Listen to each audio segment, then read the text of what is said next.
राजकुमार जैन बेंगलुरु का एक सफल कपड़ा व्यापारी अपने परिवार के साथ ऐशो आराम से रहता था। उसकी 15 वर्षीय बेटी राशि उसकी जान थी।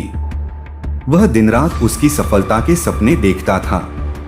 सब कुछ सामान्य दिख रहा था, लेकिन शायद राजकुमार को भी यह अंदाजा नहीं था कि उसकी अपनी ही बेटी उसके लिए मौत का जाल बुन रही है।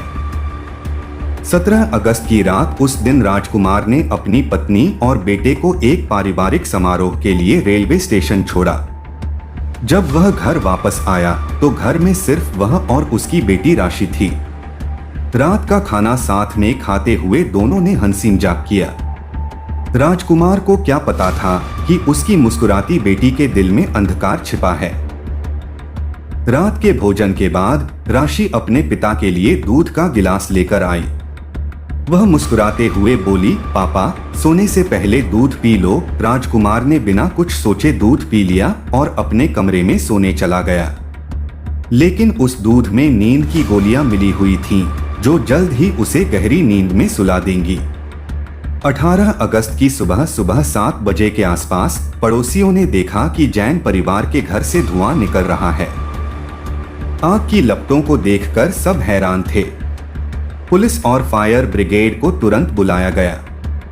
घर के बाथरूम में जैसे ही आग बुझाई गई, वहां राजकुमार का जला हुआ शव मिला। राशि जोर जोर से रोते हुए कह रही थी, शॉर्ट सर्किट से आग लग गई, पापा अंदर फंस गए।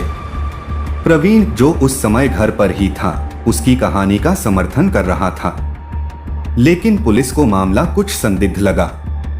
फर्श पर खून के धब्बे और दीवारों पर साफ किए गए निशान इस घटना को और रहस्यमय बना रहे थे। पुलिस ने तुरंत जांच तेज की।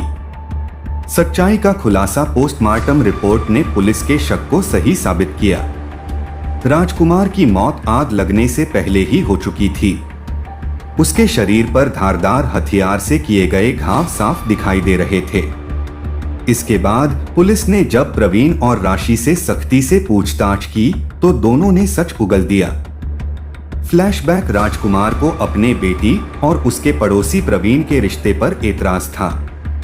जब उसे यह पता चला कि राशि चुपके से प्रवीण के साथ मुंबई जाकर कई दिन वहां बिताई थी, तो उसने गुस्से में आकर बेटी की पिटाई की और उसका मोबाइल छीन लिया।